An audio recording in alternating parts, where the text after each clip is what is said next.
In this video tutorial, I'm going to share to you on how you can set a default folder view for all folders on your Windows 11. So let's get started. Right click at the start button and in here you have to select File Explorer. Once File Explorer window is opened, okay, let's say for example in pictures, then just simply click on the drop down for layout and view options and simply choose the view that you like.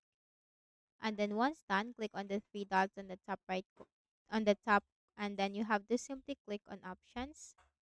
Then here you'll find the view tab, click on that and make sure you are going to select this option.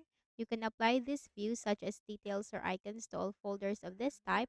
Simply click apply to folders and then you have to click on yes and then click on OK, and that's it, as easy as that. So I hope this video helped you. Kindly please do not forget to hit the like button and subscribe to this YouTube channel for more tutorials like this. Thank you for watching this video.